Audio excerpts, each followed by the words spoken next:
Uy. Ayos. Ay, ayun yung kalamansi. Ay, ito po yung Nagro-roll kalamansi. na? Oo, naman. Okay. Titikman natin yung prepare ni Ate Maricar. Kasi, yan yung prepare ko nung... Ay, actually, niluto ko lang pagkain namin sa bahay. Kumain yung pagkain namin sa bahay. Tapos, dumating si Ma'am Malot. Meron kaming business na, ibang business. Pumunta siya dito. Tapos sabi ko, Ma'am, kain muna kayo.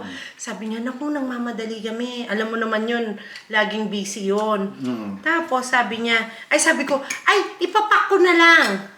Yung pagkain namin that night is pansit-pansitan lang. Hindi yung special pansit. Tapos, may Ate. spring roll. Ipakilala muna kita sa ating mga subscribers, sa Excited ating lang. mga followers na ito si Ate Maricar. She is our gourmet chef dito sa Frozen Deluxe. Ayun. At pinagluto niya nga ako ngayon ng pansit. Ang sarap ng pansit mo, Ate Maricar. Echos. Kaya ayun, hindi totoo.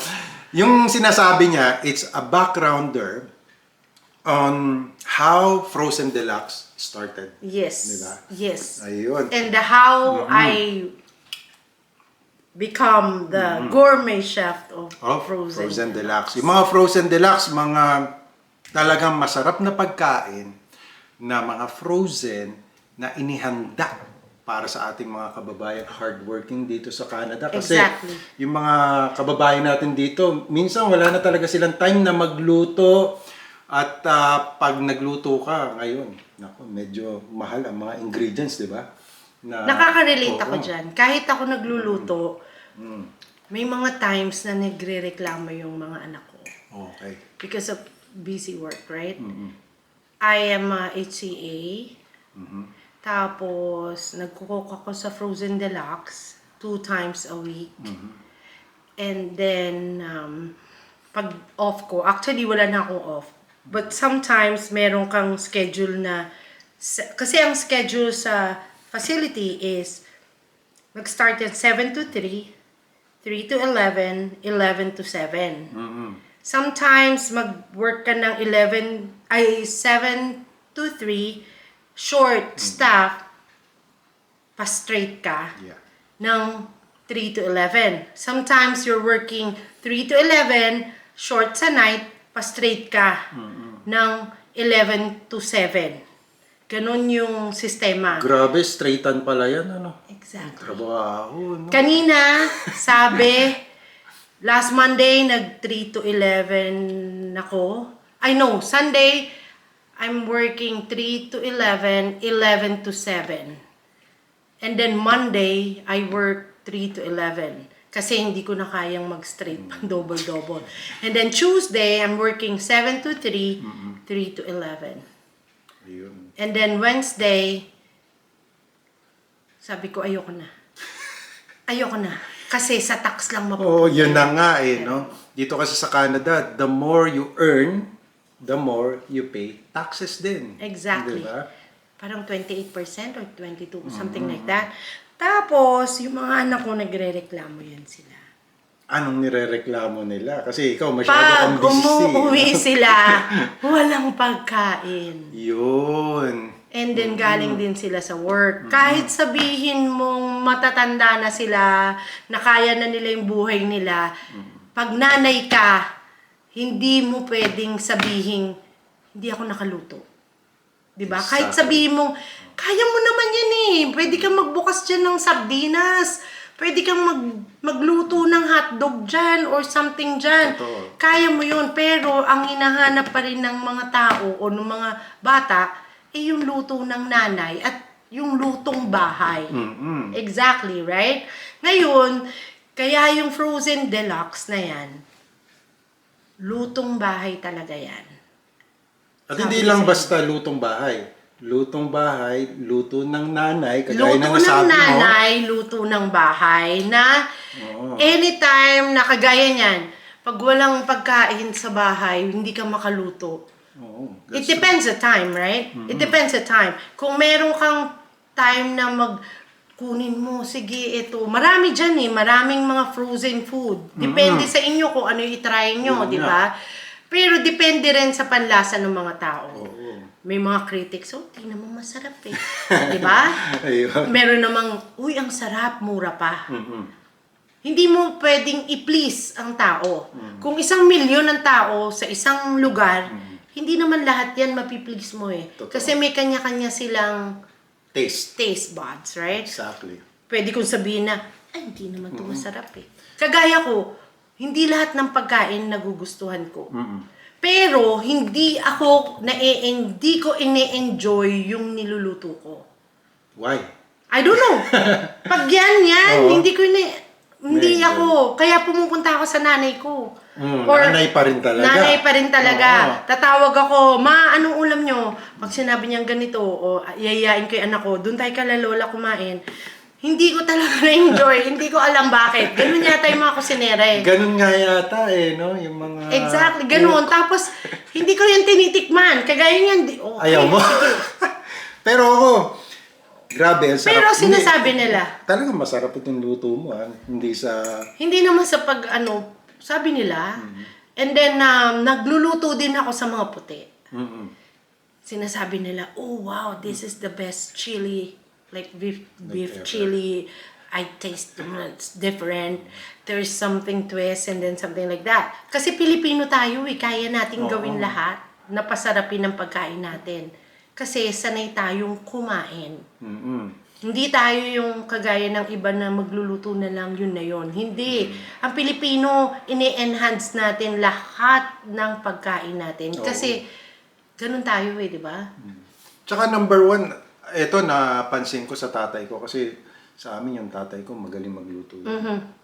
Hindi niya tinitipid yung ingredients. Kasi Exactly. once na tipirin mo yan, magbawas ka ng kung ano mga ingredients na nagpapasarap dyan, hindi na yun yung lasa na lalabas. Kaya yung frozen deluxe, ay hindi yan. Hindi tipid sa ingredients yan. Ayun, Pag oo. sinabi ko kay mom na etong kailangan ko, ayan. Pag sinabi kong ganito kadami yung kailangan ko, ganyan. Ganyan talaga. Kasi hindi mo pwedeng sabihin na, ay wala tayong ganyan. Pwede na yan. No. Hindi ko lulutuin yan. So walang shortcut doon. Diba? Walang shortcut. Oo.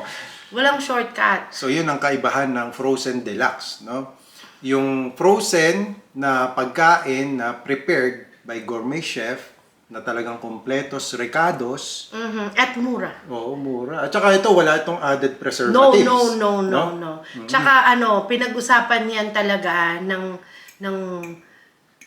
team ng Frozen Deluxe na ito ay nasa yan talaga pati yung cooling time, pagluluto hanggang sa cooling time, hanggang sa packaging, hanggang sa pag-freeze ng mga pagkain, ng mga product. At saka kung paano mo ilalabas yan. May oras yan. Kasi, syempre, safety ng mga tao at safety rin natin. Kasi kami, kinakain din namin yan Yun nga. di ba?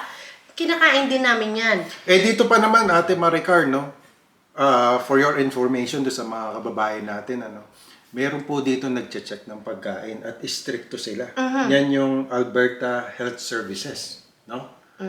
Kaya lahat yan, nagdaan yan sa maayos na proseso. Kaya, eto kami, Frozen Deluxe. Kasi even temperature, chinecheck nila no? Ng pagkain. Even Tsaka yung- meron yan mga random na check, right? Nice fact Na check, hindi mo expected.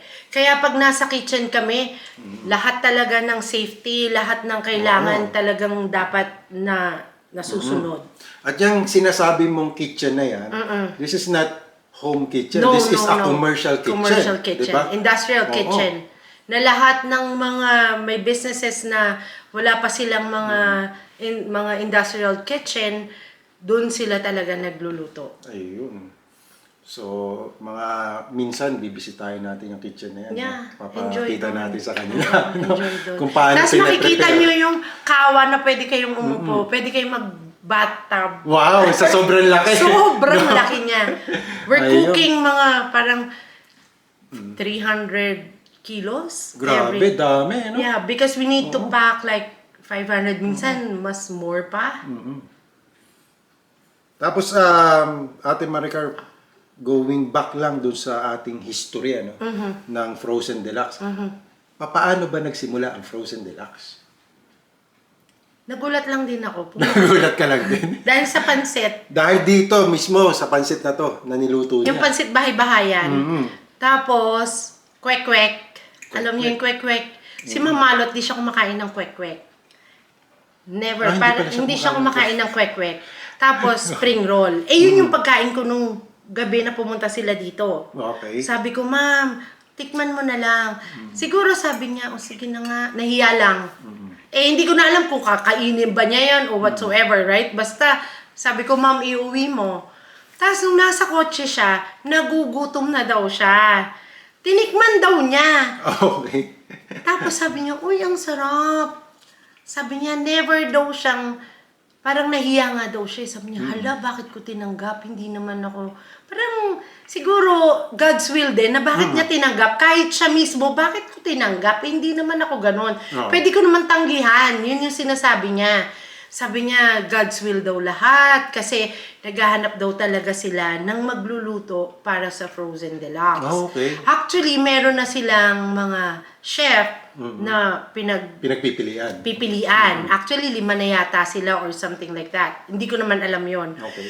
Tapos, nung umuwi na sila sa bahay, tinikman din ni Ron. Pagtikim niya, sabi niya, uy, sarap nito kahit walang sahog.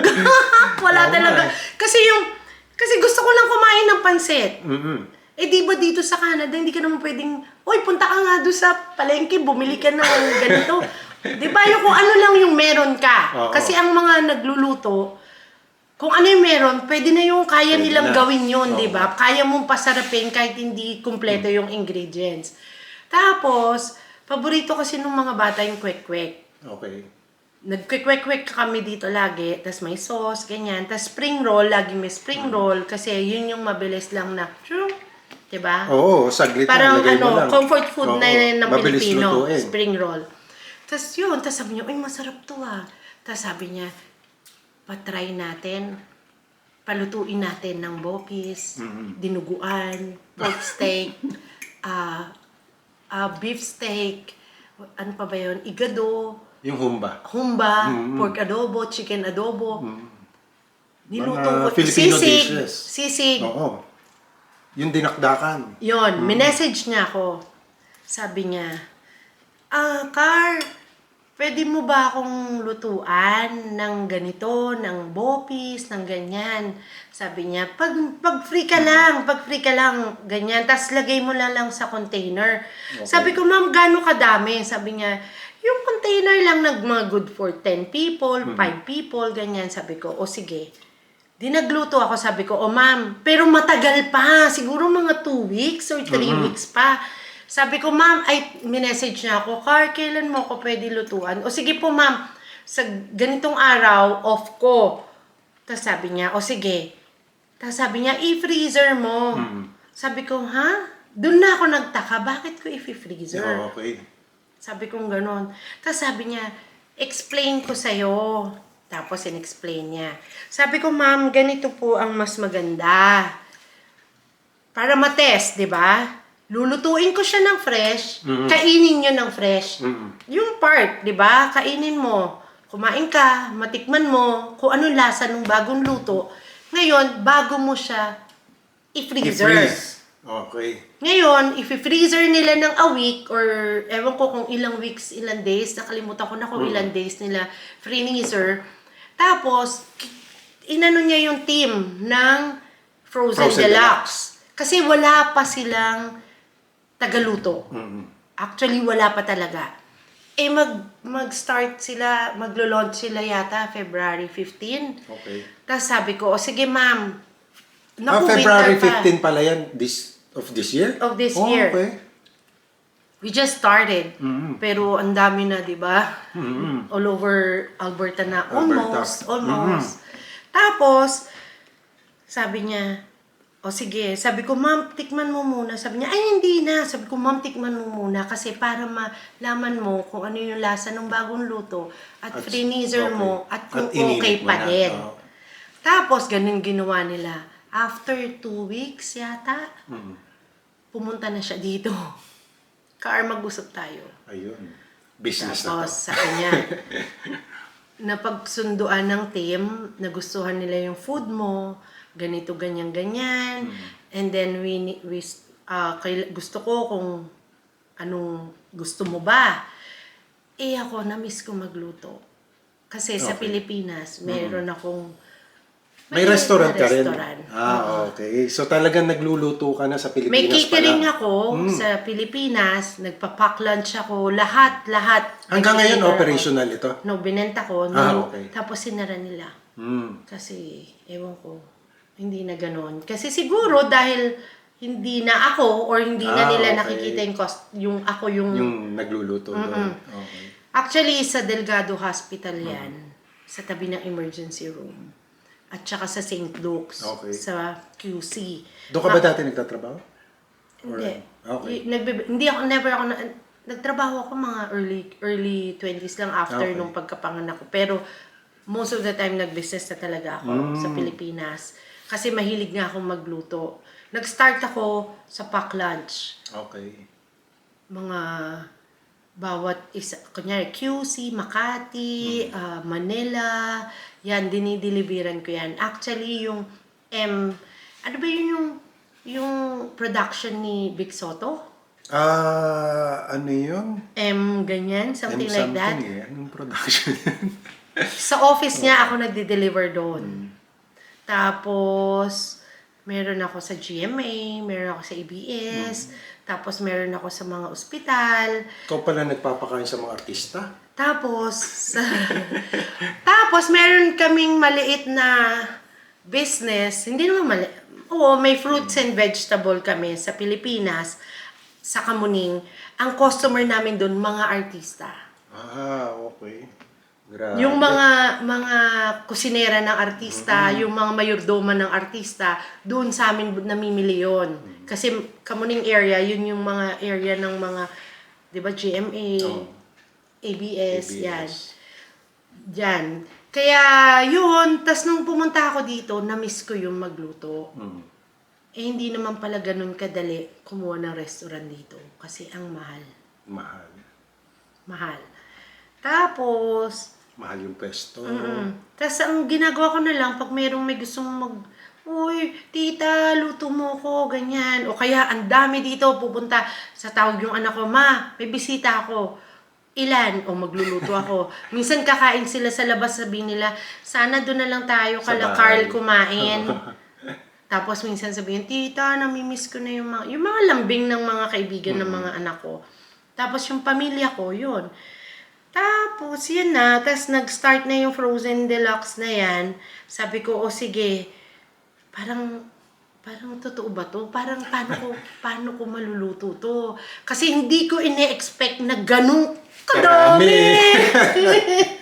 Yung order. Oo. Sana yan. Nag-cater naman ako sa Pilipinas. Minsan sa 500 guests, ganyan. Pero, isang minsanan lang. Hindi yung ang dami every week na kailangan ito i-produce mo. Nung una, sabi ko, kaya ko to. Kasi, yung canteen ko sa Pilipinas, 26 na putahe, everyday niluluto ko.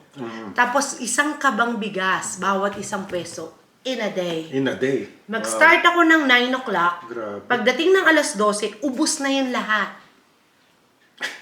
Ubus na yung Malakas lahat. pala, no? Oo. Nung nandun pa yung parents ko, pumupunta sila kasi hindi na kaya ng yung daddy ko, yun yung kukunang order, nagbibigay ng ganyan, o nagkakaha, ganyan. Mami ko, ganun din.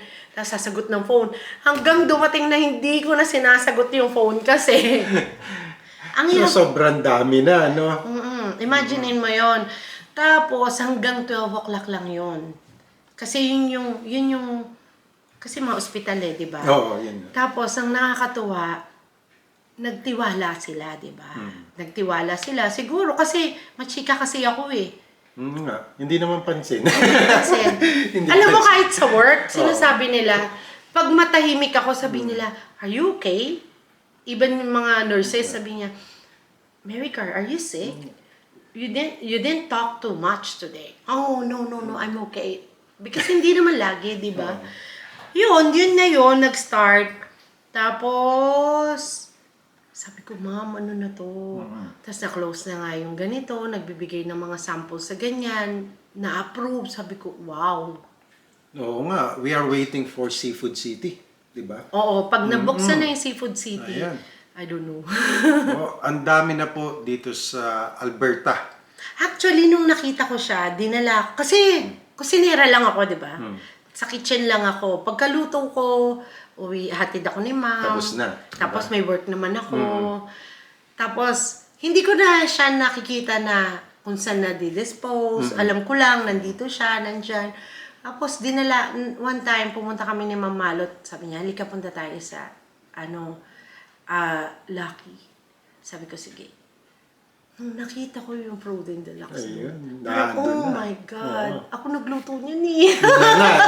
Parang something na fulfilling on your side, di ba? Sabi ko, ako nagluto niyan. Tapos sabi nila, yun nga. Pero we're planning na expand pa, di ba? Yung, kasi ang dami talaga. Madami. Kumbaga, nagugulat na lang ako, ma'am, bakit dinala mo na siya sa Red Deer? Ma'am, ba't dinala mo na siya sa Calgary? Ma'am, ba't dinala mo na siya sa Lethbridge? Ma'am, ba't dinala mo na siya kung saan Sa Grand Prairie, meron.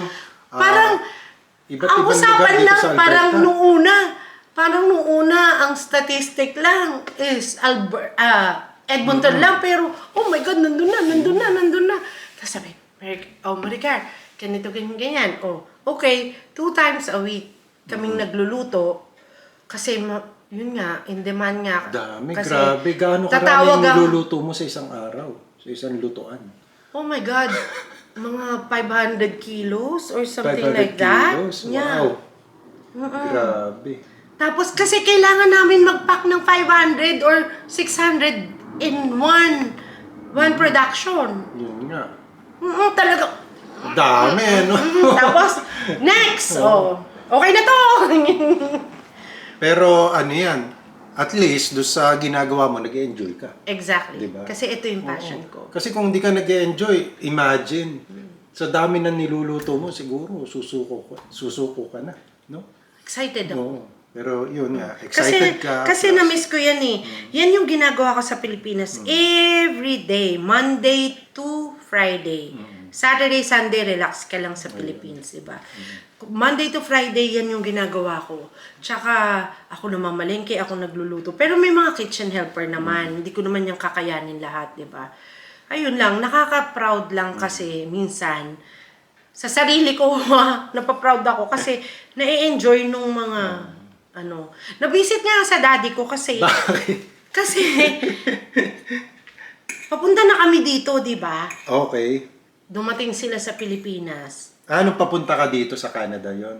Oo, papunta na kami. So, Nagpunta yung parents ko, umuwi sila para asikasuhin yung bahay namin. Kasi ako naiwan dun sa bahay namin eh. Tsaka yung mga anak ko. Tapos sabi niya ganun, ganito, ganyan. Tapos bigla mo sasabihin niya, last na dito, ganito, ganyan. Tapos sabi ko, tapos kasi binenta ko siya kumbaga, mayroong sasalo. yun na nga. Paano pag nalaman nung mga tao na hindi na ako yun, baka hindi na sila bumalik. Kasi ako, ang ginawa ko sa mga customer ko, kinakausap ko sila lahat. Yan ang mga doktor ng ospital, mga doktor, lahat yan. Kilala mo sila talaga, Oo. no? Iba kasi Tsaka basta yung mga yan, customer na hindi mo tsaka yung mga yan, mga pasiselan yan eh, di ba? Naman. Pasiselan yan mga yan. Kaya, okay naman, kaya sila siguro Lalo pa doktor bumabalik. kasi yung mga Oo, yun. yan. Tsaka, nakikita nila kung malinis ka. Kaya pagkatapos ko magluto, fresh na, lipstick, diba? Tapos, nagte-table hopping ako, kamusta ganito, ganyan, ganyan, chika-chika. Ngayon, dun ko na-build yung customer service ko. Yung trust nila, di ba? Oo. Kasi ikaw, kunyari, kumakain ka sa akin everyday, di ba? Everyday ka kumakain. Pag na-miss mong kumain sa akin, iisipin mo na, naku, baka sabihin ni Maricar, kaya hindi ako kumain. Kumain ako sa iba. Sa iba. Diba? Pero parang nakapag-ano ka na ng relationship talaga sa kanila. No? Kaya, talagang 26 po tayo yan. Minsan sasabihin ng mga tao ko, Ma'am, 26 na. 26 na. Kasi ako, pag nagluto ko, out. Out. Di ba? Out. Tapos, isang, ano yun, hotel pan yun. Out. Yan. Tapos, everyday, meron mga certain na, laging meron, everyday. Kasi, everyday hinahanap. Yung kari-kari ko, every Friday lang yon. So may mga days. Thursday. Oo. Hindi, meron akong mga special kare-kare, every Thursday lang yon. Okay. Yung nilulutuan ko ng kare-kare, yung pot na hanggang tuhod, yung pwede kang magtago sa loob. Pwede kang maligo sa loob. Yun yung nilulutuan ko ng kare-kare. Tapos, syempre meron din mga residential, di ba? Minsan alas 8 pa lang, may dala na sila ng maliit na kaldero. O-order na sila kasi alam nila pagdating ng mga oras, wala na. Yung iba nagpapareserve na sila. Tapos minsan sabihin ng, ay wala na, ganyan. Naubos na. Tsaka pag nakita mo doon, sasabihin ng mga tao doon, parang piyesta. Uy, Maricar, kasi eto yung pwesto, parang pagtawid mo, nandun yung pwesto ng fruits and vegetable. Kaya nakikita nila kung gaano kadami yung mga tao doon. Yung mga pumipila, tsaka yung laman ng restaurant. Intayan talaga. Ewan ko nga saan galing yung mga tao na yun. Pero anyways, na-miss ko yun talaga. Na-miss ko. Tapos binenta ko yun dun sa friend ko. 3 months lang, nagsara siya. Sabi niya, car. Kasi yung mga tao ko, hindi naman sumama. Ayun na nga. Yun lang. Hindi sila sumama. Kahit man lang at least sila sumama doon. Kahit wala ka, di ba? Hindi sila sumama. Siguro nakita ng mga tao, ay iba na. Iba na, no? Ay, iba na. Baka pati yung lasa nun. Oo, iba na, di ba? Although meron, kaya nga di ba sabi ko sa iyo, hindi mo mapiplease lahat. Kasi yung mga customer ko na yan, kumbaga ilang years na yan nagtatrabaho doon sa ospital, di ba? Diyan sa St. Luke's, diyan sa Delgado. Meron silang mga suki dati, pero nung natikman nila, dito sila pumunta. O ngayon, nung nawala na ako, bumalik na siguro sila kung saan lang kasi wala kinakainan dati, di ba?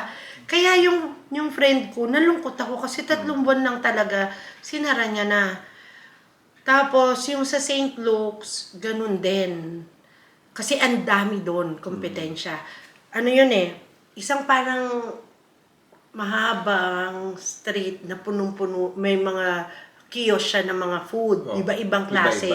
Tapos nasa taas ako, meron ako mga tables and chairs doon. Tapos nandun yung mga food, di ba? Ngayon, yun yung nakakalungkot kasi hindi ko nabigay sa kanya at para kumita din siya. Nakakalungkot lang. Tapos sabi niya, Car, nandito na ako noon, sabi niya, Car, yung mga customer mo, kontakin mo. Ha? Hindi ko naman mga kilala yun. Faces lang. Alam mo ba yung mga number noon? Kontakin mo isa-isa. Diba? Car, sabihin mo, bumalik. nga. Hindi ko kasi kilala sila. Hindi ko talaga, kilala mo sila na ito yung mga names nila. Pero yung mga cellphone number nila or whatsoever, hindi ko naman yun alam. Kasi kakain lang naman sila ng 30 minutes sa kantin, di ba? Tapos wala na. Tapos everyday makikita mo sila, ganon. Pag Sabado at Linggo, hindi talaga ako nagluluto kasi kawawa din yung mga tao. Yun lang yung At least, yun yung time na may day off ka. Diba? Pati Tsaka yung may mga day tao off mo. din. Tsaka ako noon, kasi di ba kahit dito, sa atin dito, sa Canada, yung sakit, di ba? Hindi mo yun maiwasan. Mag-colon sick ka kasi masama yung pakiramdam mo, hindi ka makakapasok. Ngayon ako, meron akong vitamin C. Yung fern C. Ganyan, malaki. Oo. Hindi ka pwedeng pumasok, hindi ka pwedeng magtrabaho, hanggat di ka iinom noon. Isa-isa yan sila. Bawal magkasakit. Bawal magkasakit kasi pagka nagkasakit sila, kawawa ka. Tsaka yung relationship mo sa tao. Kasi pag salbahe ka sa tao, Diyos ko, lagyan lang nila ng something yung pagkain mo. Wala na, patay ka na. Oo. Kaya dapat mahalin mo rin sila. Hindi lang yung business mo dahil kumikita ka, mahalin mo yung mga tao mo. Kaya nung nawala ako, nag-close na yung canteen dahil pupunta na ng Canada, umiyak sila. Wag na, dito ka na lang. Paano na kami? Diba? Paano na kami? Sabi ko, you can stay. Sabi niya, Ayaw nila. Lahat sila umalis. Umalis din sila. Umalis sila lahat. Yun ang nakakalungkot. Tas yung Frozen Deluxe na yan, sabi ko, gusto ko yan. Walang pagod yan eh. Pag nagluluto ka, hindi ka mapapagod. Yun nga sabi ko basta gusto mong ginagawa mo at na-inspire ka rin doon sa mga feedback, di ba, ng pagkain mo. Tsaka gusto ko yun eh. Kasi yun yung ginagawa ko talaga. Since bata pa ako. 20s pa lang ako. 53 na ako. Pero nagluluto pa rin na. Yun. And that's what keeps you stronger. Di ba? Kasi yun yung passion mo, yun yung talagang gusto mo, doon ka masaya sa ginagawa mo yun. At nararamdaman naman sa yung luto. Na talaga namang ang resulta, masarap naman talaga yung luto. Talagang no doubt. Ngayon, kung nagdududa kayo doon sa lasa ng sinasabi kong pagkain na niluto ni Ate Maricar, punta na kayo sa pinakamalapit na mga stores kung saan man kayong dako naroroon dito sa Alberta. Yeah. And more stores to come. Ako nga, meron akong sariling freezer. Diniliveran ako ni Ma'am Malu. At nagbebenta rin ako dun sa lugar namin sa Sherwood Park. So yan, bisitahin nyo lang yung ating mga Pwede stores. rin kayong mag-retailer kung gusto nyo. Yun, isa pa yun. Kikita diba? pa rin kayo, di ba? Hindi ka nabibili, hindi ka na pupunta sa store, meron ka na dyan sa freezer mo. At di ang ba? maganda, Ate Maricar, pagka nag-retailer ka, wala kang gagastusin. Bibigyan ka nila ng freezer. Libre pang freezer. Yeah. Tapos sila ang mag-fill up ng laman nun. Hindi ka pupunta sa tatawag mo lang kung ilan yung order mo, dadalhin nila yon. Wala kang ilalabas na pera dito. Wala. Wala no? Ito lang yung negosyo na wala kang ilalabas na pera, tutulungan ka pa, kasi nga, bibigyan ka ng freezer, at saka yung laman ng freezer. Magbebenta ka na lang Tapos, talaga. kikita ka pa. Oo. At saka yung price niyan, hindi siya yung presyong... Hindi siya mahirap ibenta. Hindi siya yung presyong talagang todo-todo Kasi yung iba, yung pagpatong ng... Kasi yung ng iba, price. sige, bebenta mo ng ganito, $21, may nakita kami, $21, same pack, same grams, $21. Same na same na dish. Kunyari yung bow piece namin. $21, parang $18 yung ganyan. Itong Frozen Deluxe magkano? Ang laki ng diferensya. Oo. Tsaka yung isang packaging, yung isang pack, kaya nun 3 tao. 3 tao, na serving. Na serving. Ganun siya karami. Hindi po siya Madami. talagang... Hindi siya yung Madami siya. kukunti. Hindi siya Diba? kukunti. Talagang tama lang siang doon sa price na binebenta siya. At saka yung tubo dito, hindi talaga kalakihan. Hindi, diba? hindi talaga. Kaya ang gusto lang talagang mabigay ng company is yung convenient, yung ma-share nila yung recipe namin, at ma-enjoy nyo. At the same time, syempre, business is business, right? Pero Kumita na kahit konti, hindi yun kami yung, sige, ito benta natin times 2, dapat ang tubo. No. Hindi ganun. Kasi kaya nga yung production, oh my God, sabi ko, Madami. ma'am, saan mo ba pinagdadadala Kasi yung mga yan? mas maganda na yung marami kang mabenta at lower price, konti lang yung tubo mo per serving or per isang pack nun. Pero yung maramihan. volume. Yung volume. Kung nagluluto ka ng 10, kung magluto ka ng 10, di ba? Tapos, enough lang yung income mo. Tapos magluto ka ng 3 kasi times 3 yung Times kita 3 mo. naman. Tapos ang tagal mong mabenta yung 3, yung 10 na. ubus na. Yung 3 hindi pa dahil ang It doesn't make sense. Yeah. Diba? Oo, ganun lang yun. So, ayan mga kababayan. So, sana kahit papaano ay na-share namin sa inyo ang konting history ng Frozen Deluxe, yung aming mga products, at abangan nyo yan sa inyong mga suking tindahan. Magiging available na rin yan kasi alam ko balak talaga ni Madam na i-spread out to no? Yung buong All over. seafood, doon ako Buong kinikilabutan. seafood, Ma'am, wag Lucky, yeah. no? Lucky Supermarket, tapos iba't ibang mga stores. Yung dito sa mga Alberta. small town Small na towns. mga maraming mga Filipino na wala naman sila mabilan nun eh. Yun na nga eh. Kagaya ng Bopis, hindi mo yung ingredients, kunyari nandito ka sa, excuse me, nasa maliit na town ka, kunyari Red Deer ka, wala kang mabibili na ingredients ng Bopis. Pupunta ka pa ng Edmonton o pupunta ka pa ng Calgary to get the ingredients, di ba? Ngayon, hindi mo na kailangan magluto kasi meron ng Bopis dyan dito sa tindahan na to. Oo. Na ilang minutes lang, Nakakain mo na. makakain mo na, di ba? Ayun. So, ganun siya ka-convenient, lalo na dun sa mga Tsaka yung kababayan process natin walang namin, time na magluto. yung pagluto namin from the scratch. Hinihiwa talaga. Hindi kami gumagamit ng mga prosesor na yan. Yan Ganyan, nga. hinihiwa talaga. Mano-mano talaga. Talagang lutong bahay. Yun. Yun yung masarap eh. Yung paglutong bahay kesa sa lutong commercial. Exactly. Hindi kami lutong commercial. Yun lang. So, lutong bahay, Hindi. talagang mano-mano ang pag-prepare nito, hindi tinipid yung ingredients, luto ng isang nanay na, syempre, may sprinkle of love yan eh. Di ba? Kaya nga sabi nila, yung mga anak ko, minsan, nung nasa Philippines pa, pag may mag-order, ay naku mama, nagpapagod ka lang. Sabi niya, labor of love. Ganyan Yun sila, na nga. labor of love. Labor of love. Kasi pag may labor of love, pag may love, much, di ba? Yun talaga ang secret ingredient. Ang mga anak ko, pag tinanong mo, masarap, sasabihin nila, ayos lang. They never say good. Pero, yung mga kaibigan nila, Oo. sinasabi nila, mama ko masarap magluto. Pero ako, hindi nila sinasabing, masarap to, no. Sabi lang nila yon pero deep inside, Lalo na yung panganay ko, oh my God, sabihin ko, anak, masarap. Ayos lang. ayos. Oh my, ayos lang. Ayos lang ng ayos lang lahat. Pero naubos naman niya. Never nila sinabi, mama, masarap to ah. Never. Pero, Sabi lang nila yun.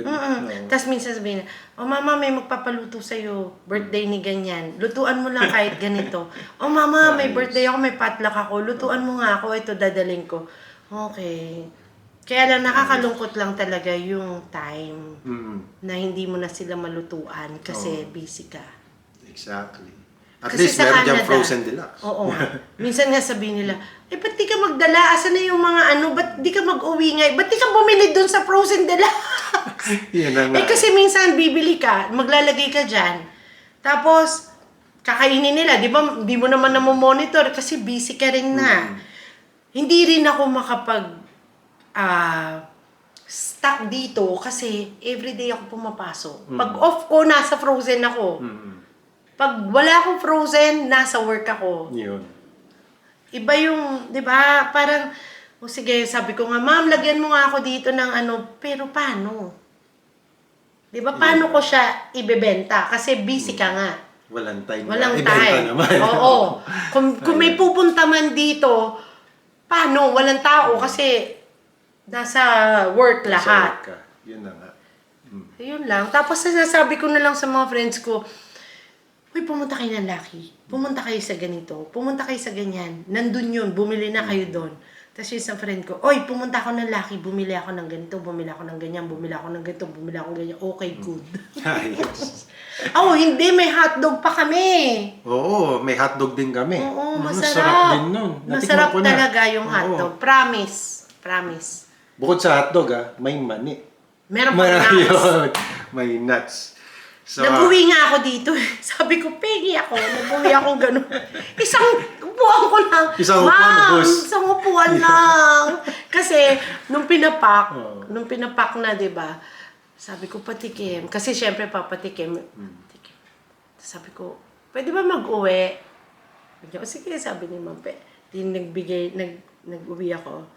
Oh my God, isang upuan lang. Sabi ko, ma'am, pabili nga ako. Hindi ko na tumakaya yung cravings ko sa mani. Ang sarap ng mani. Even my dad, he likes it. Kasi mahilig yun sa mani. Ayun. Ayun. So, hanggang dyan lang muna for today, mga kababayan. Maraming salamat, Ate Maricar, sa pag-share mo ng history ng Frozen Deluxe, yung mga products na ino-offer natin sa ating mga kababayan, lalo na doon sa mga hardworking na mga kababayan natin dito sa Canada. Any message to our kababayans, Ate Maricar? Oh, yung Frozen Deluxe, may guaranteed na lutong bahay talaga yan. no preservative, tsaka with love talaga ang paggawa dyan. Hindi yan basta na lang niluto. Tsaka pinag-isipan yan maigi. At tsaka hindi yan niluto basta lang.